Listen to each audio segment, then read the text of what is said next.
She was weaving the clothes when they found her. Her eyes were closed. Her hands were moving. And on the loom in front of her was a pattern that should not have been possible. Mama Agba had not touched that loom in 3 days. She had burnt it. They had watched her do it. Her daughter, her son-in-law, 4 neighbors who had come running when they heard her screaming in the middle of the night. They had watched her drag the loom into the compound, pour oil on it, set it on fire with shaking hands and wide eyes. They had watched it burn until there was nothing left but ash. And yet, here it was, standing in the same corner it had always stood. The same threads traced across it, the same unfinished pattern running through it. The pattern she had tried to destroy, the pattern of her granddaughter's death.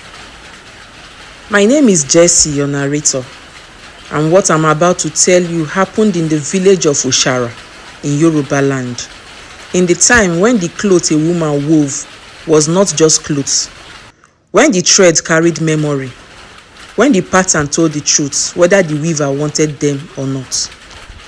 Mama Agba had been weaving the future since she was 9 years old. She had never once been wrong. And the last clothes she wove before she tried to burn the loom showed something so terrible that she chose to destroy 60 years of sacred work rather than let the pattern finish itself. It finished anyway. This is the story of what the clothes showed, what Mama Agba did to stop it, and what happened when the clothes refused to be stopped. Stay with me, because by the time this story ends, you will understand why the Yoruba say this. What is written in the thread cannot be unwritten by human hands. To understand what the cloth was, you first have to understand what Mama Agba was. Her full name was Agba Morenike. She was born in Oshara 71 years before the story ends. The 7th daughter of a 7th daughter, which the elders of Oshara said was either the greatest blessing or the most dangerous thing a child could be born into. In her case, it was both. She learned to weave at the age of 6, sitting beside her own grandmother on a low stool, watching the old woman's hand move through the thread the way water moves through river grass. Effortless, inevitable. But what her grandmother passed to her was not just the skill of weaving. It was the sight. The first time it happened, she was 9 years old. She was weaving a simple cloth for her mother, a birthday gift, nothing more. Her hands were moving through the familiar pattern, and then something changed. The thread seemed to pull her fingers rather than the other way round. The pattern shifted. New colors appeared in the shuttle that she had not put there. When the cloth was finished, she sat and looked at it for a long time. It showed a river, a man falling into it, a woman on the bank screaming. 3 days later, her uncle drowned in the river of Oshara. Her aunt stood on the bank and screamed until her voice broke. She never told anyone about the first clothes. She burnt it in secret the same night her uncle's body was brought home, and she sat with the ashes and made herself a promise. She would weave. She would keep the sight, but she would never weave for someone she loved. For 62 years, she kept that promise. She wove for the village. She wove clothes that helped the elders make decisions. She wove birth clothes that told midwives what to prepare for.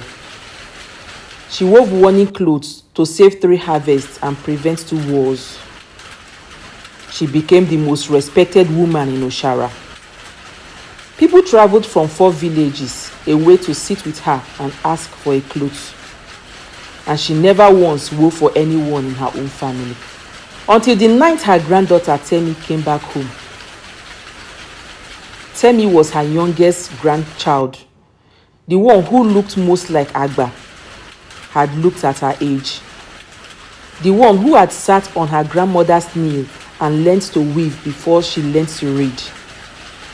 The one whose laugh sounded like the river in the dry season when the water runs clear and fast over smooth stones.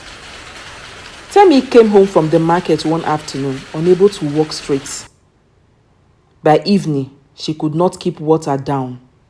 By midnight, the temperature was high enough to make the women around her look at each other over her head with the particular expression that means we are afraid to say what we are thinking. The healer came, then a second healer, then an elder woman from the next village who was known for treating things other healers could not name. All three of them left the compound quietly, and none of them could meet Mama Agba's eyes on their way out. That night, for the first time in 62 years, Mama Agba sat down at her loom with someone she loved in her heart. She told herself she just wanted to see, just wanted to know what she was fighting so she could fight it better. She told herself she was strong enough to handle whatever the clothes showed her. She was wrong on both counts. She began weaving at the third hour of the night. Her hands remembered the thread, the way old hands always remember what they had done 10 times. Always remember what they had done 10,000 times. The shuttle moved. The pattern began to form. For the first hour, it was nothing unusual. Geometric shapes. The kind of pattern that meant a body fighting something. A spirit under pressure. She had seen this before in clothes for other village. It meant serious illness, but not necessarily the end. She let herself breathe. Then the thread changed. Not gradually, all at once, the way weather changes when a storm decides it is done waiting. The colors in the shuttle darkened without her touching them. The pattern her hands had been making dissolved and something else took its place. Her hands kept moving. She could not stop them. She tried. She put her hands back from the loom and they returned on their own. Not violently, gently, the way water returns to its level, as if stopping was simply not of the available options anymore. The clothes showed her granddaughter, standing alone in an open space, the village behind her. Night sky is above her, and descending from that sky, slow and deliberate as a judgment, a shape that Mama Agba recognized from the oldest story her own grandmother had told her. An Abiku. An Abiku. If you don't know that word, understand it now. An Abiku is a spirit child, a soul that is born into this world but belongs to the other world, the spirit world. A soul that comes and goes, born and dying and born again, cycling through families and leaving grief in its wake every time it returns to where it came from. But Temi was not a child. Temi was 19 years old. She had grown up. She had stayed. That was supposed to mean she had broken the circle. That was supposed to mean she had chosen this word over the other. The clothes said something different. The clothes said the spirit world had been patient. It had waited 19 years, and now it had come to collect what it considered its own. She tried to tear the cloth from the loom. The thread held. She pulled until her old finger bled, and the thread did not break, and did not loosen, and did not acknowledge her hands at all.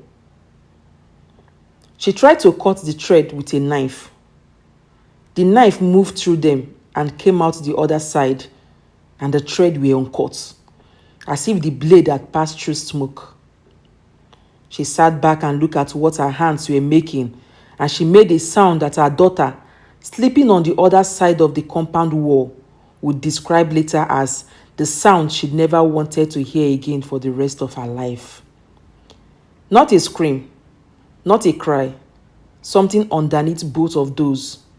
Something from a place in a person that does not usually have a voice. 3 days. The cloth had given Temi 3 days. Mama Agba sat with that number until the lamp burnt low. Then she stood up.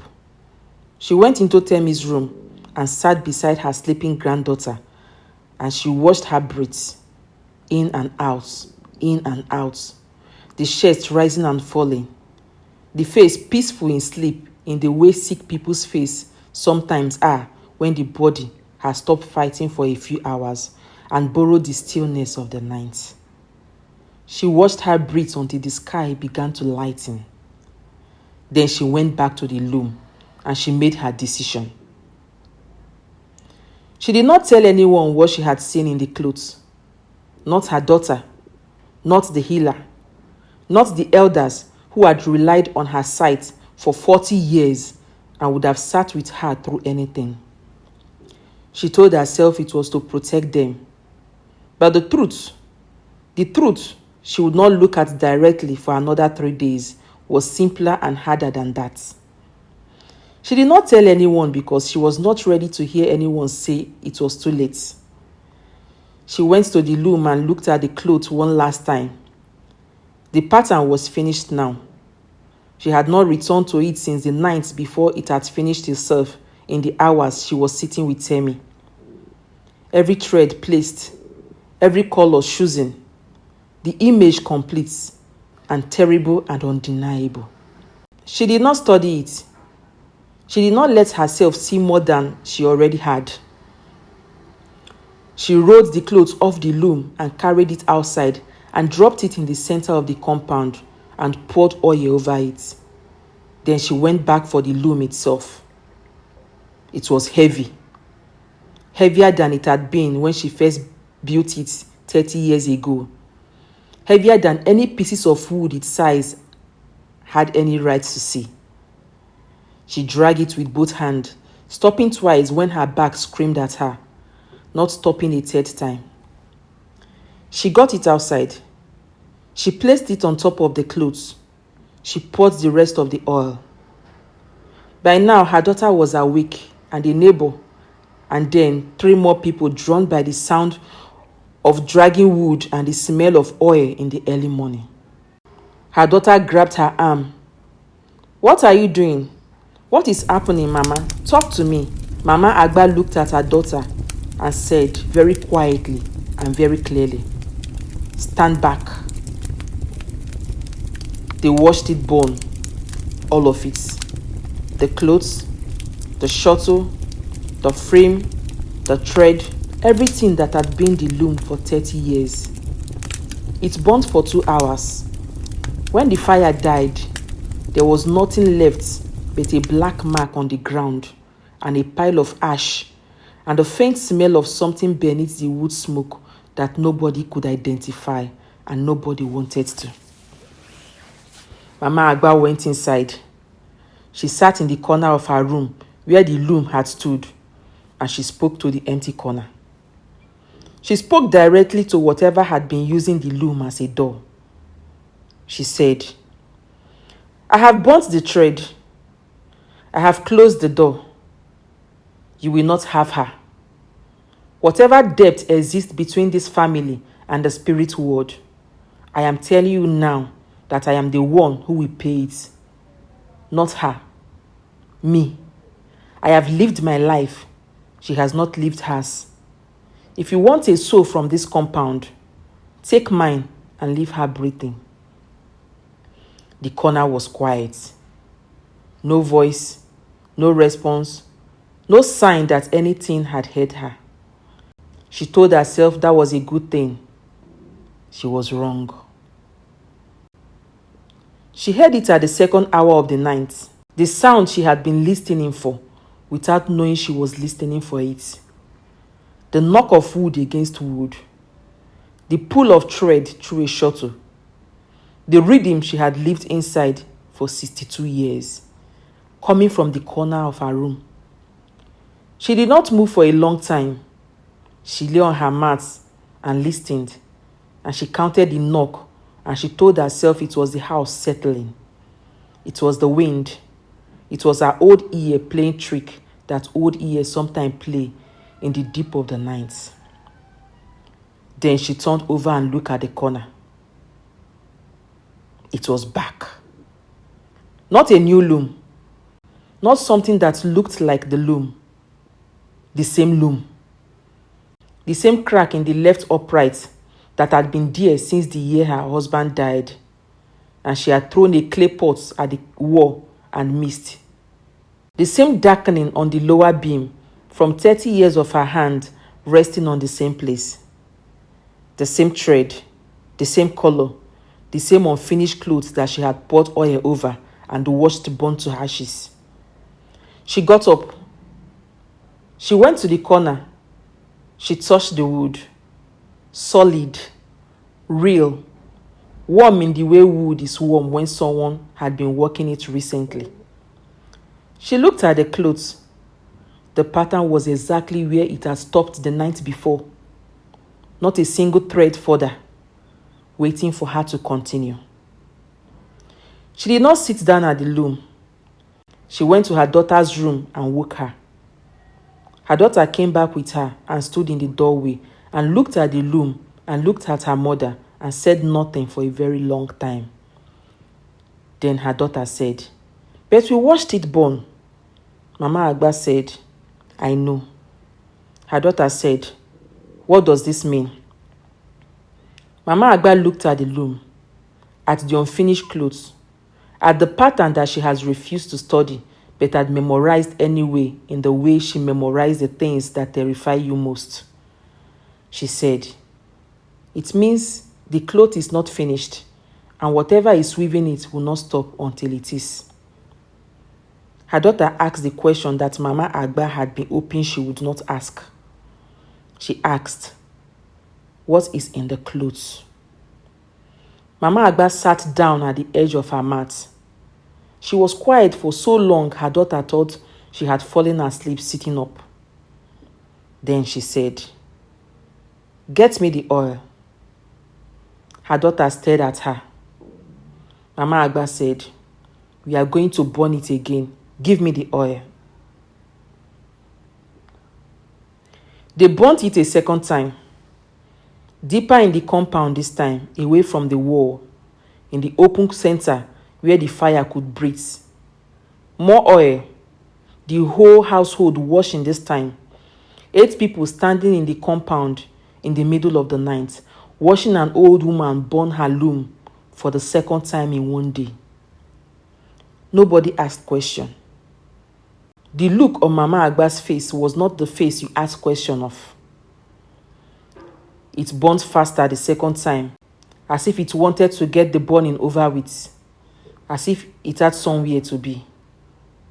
When it was ash, Mama Agba scattered the ash herself, handful at a time, throwing them in every direction, across the compound walls in the streets, into the cooking fire, into the water pot, which she then emptied and refilled.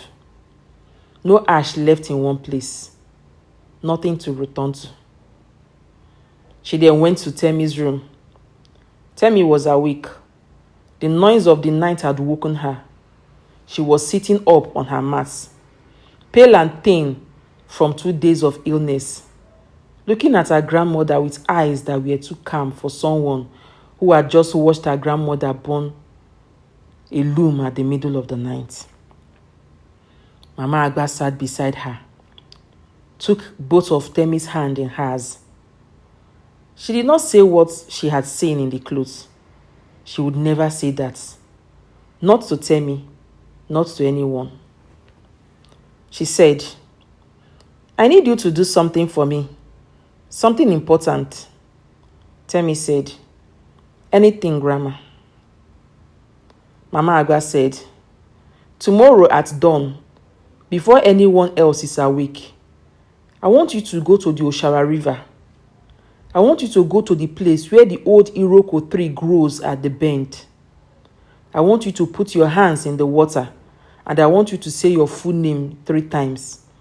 Your full-born name, all 4 parts of it. Temi looked at her grandmother for a long moment. She said, what will that do? Mama Agba said, it will remind the water who you are. It will remind the things that move in the space between this world and the other world that you have a name here, that you are claimed here, that you belong to this world and this family and this village. She squeezed Temi's hand. She said, names are the strongest roots a person has. As long as the water knows your name, you cannot be taken without a fight. Temi nodded. She said she would go. She said, will you come with me? Mama Agba said, I will be right behind you.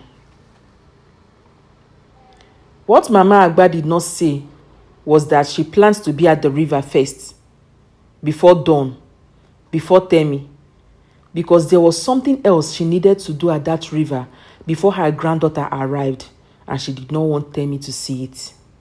At the 4th hour of the night, Mama Agba woke up to the sound of weaving. She had not been deeply asleep. She had been lying on her mat in a shallow half-sleep of people who are waiting for something and cannot fully let go of the waking world. So when the sound came, she was sitting up before she was fully conscious of sitting up.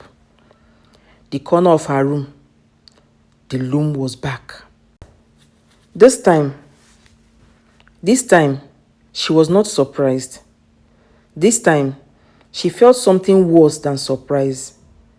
She felt the particular code of understanding something that you had been refusing to understand. The code that comes when you stop arguing with the truth.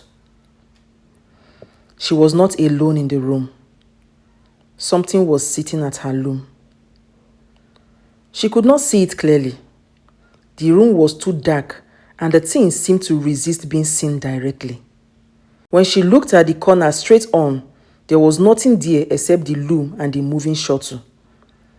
But when she looked at the wall beside her, in the corner of her vision, she could see the shape of something sitting, leaning forward over the work, moving with the concentrated attention of something that had a task to finish. She said, "Stop." The weaving continued. She said, "This cloth belongs to no one. It has been burnt twice. Whatever permission you think you have in this room, you do not have it." The weaving continued. She got up.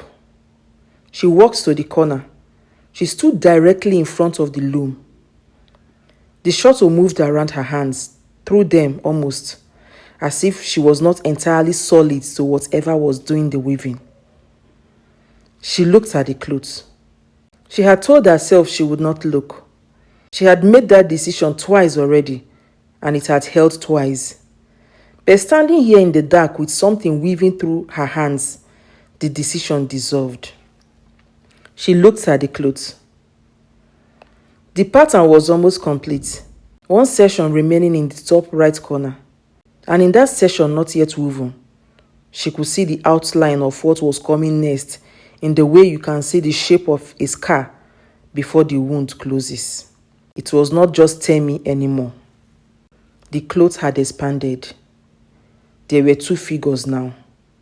Temi, and beside her, smaller, a woman with her back turned, standing between Kemi and the descending dark shape, a arm spread, blocking it. She understood. The cloth was not just predicting Temi's death. It was showing Mama Agba her own offer being accepted. She had stood in this corner of this room and she had said, "Take me instead of her," and whatever she had said it to, had heard her, and it had come back not to argue and not to refuse, but to weave the agreement into the clothes, to make it real, to make it permanent. Because in the old law of the Yoruba, whatever is woven into sacred clothes cannot be unwoven. What is written in thread is binding in both worlds. She has spent 62 years knowing this. She had told other families these truths when the clothes showed them things they wish it hadn't. She had never imagined she would one day be the family. She left the compound before Temi woke. She had made a decision in the dark room standing in front of the loom, and she was going to execute it before any part of her could change his mind. If the agreement had been woven into the clothes needed to be unraveled, not burnt, not destroyed, unraveled, thread by thread, in the right order, at the right place. The Oshara River at the Iroko tree was the right place. It had always been the right place. The river was the border between the seen world and the unseen world in this part of the Yorubaland. The Iroko tree at the bends had roots in both. Offerings left there traveled in both directions, and thread unraveled there, dissolved into water, and carried their instruction downstream to wherever downstream went when it left the living world. She had told Temi to come to the river at dawn. She had 2 hours before dawn. 2 hours to unravel the clothes and speak the counter word and break the agreement before it became the kind of permanent that nothing in this world could undo. She walked fast through the dark streets of Oshara, the cloth folded under her arms, her feet finding the familiar roads to the river without needing her eyes. She arrived at the Iroko tree. She knelt at the water edge. She folded the clothes. She found the last thread woven, the most recent one, the thread that had locked the agreement in place. She began to unravel. It was harder than weaving, so much harder. Her findings were stiff in the cold pre-dawn air, and the thread resisted her in the way thread resists when they have settled into a pattern and do not want to leave it. But she pulled, thread by thread, slowly, carefully, the way you approach the removal of something that must not be torn, only released. She was halfway through when she heard the footstep. Behind her, on the path from the village, she turned. Temi said, "Grandma, what is in that cloth?" Mama Agba turned back to the river, her hands still working, still unraveling. She said, "Go back to the compound, Temi. I told you to come at dawn. It is not dawn yet." Temi said, "I could not sleep. What is in the clothes? Why are you here in the dark?" Mama Agba said, "Go home." Temi did not go home. She walked to the river edge and stood beside her grandmother, and she looked at the clothes, at what was left of the pattern, at the 2 figures still visible in the remaining thread, one tall and one small, standing together, the small one with her arms spread. Temi was not a foolish girl. She had grown up watching her grandmother read clothes. She knew what the figures meant. She understood the arms spread. She understood the position of the small figure between the large one and the dark shape above. Temi said, "That is you." Mama Agba's hand stopped moving. Temi said, "The small figure, that is you standing in front of something to stop it reaching me." Mama Agba said nothing.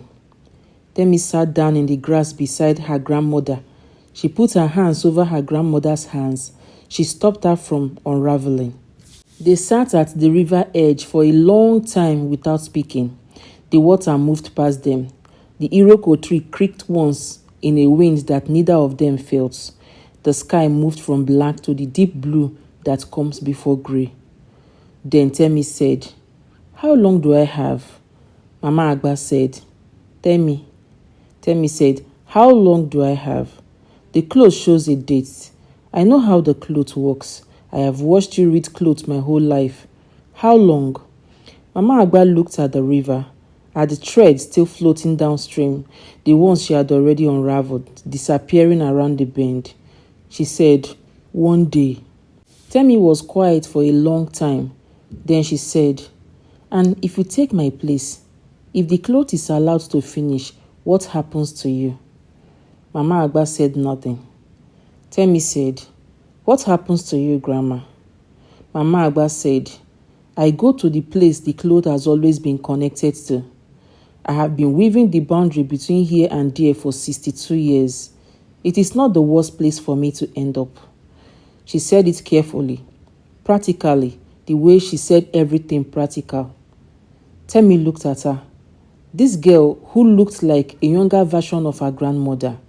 This girl with the laugh like clear river water. She said, "You are not going anywhere for me."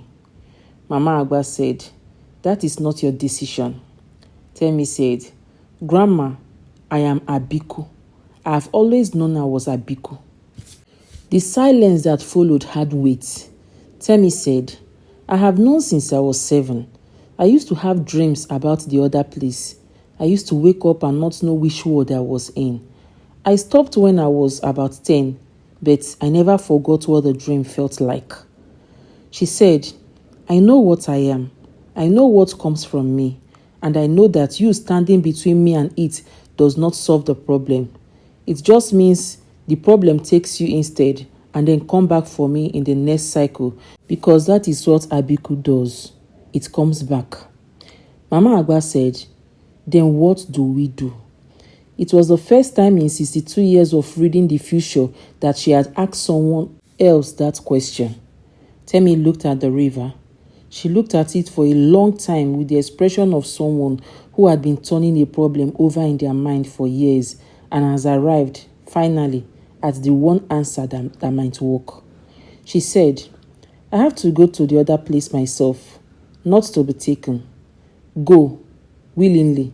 Stand in front of whatever calls me there and look at it in the face and tell it that I chose this world, that I am not returning, that whatever agreement was made before I was born, I am here now, and I am the one who gets to decide where I belong, and I am deciding." She said, "But I cannot go there without a door, and the only door I know of in Oshara is the one my grandmother has been weaving for 62 years. They both looked at the clothes, the unfinished clothes, half unraveled, half still whole.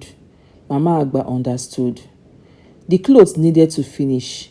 Not to seal Temi's death, not to see Mama Agba's sacrifice, but to open the door that Temi needed to walk through to end this herself. She needed to let the loom finish what it had been trying to finish. They walked back to the compound in the early light. Mama Agba rewound the thread she had unraveled back into the cloth as they walked, her fingers working without looking down, the way they had worked for 62 years, thread by thread, the pattern returning. When they arrived at the compound, the loom was in the corner where it had always been. Not surprise anymore, just presence, just the fact of it.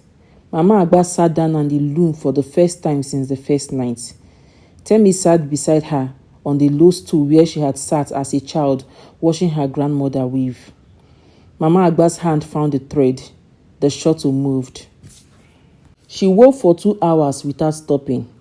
Temi sat beside her and did not speak, and did not leave, and watched the clothes the way she had watched it as a child, with the quiet attention of someone who understands that something important is happening and that their presence is part of what makes it possible.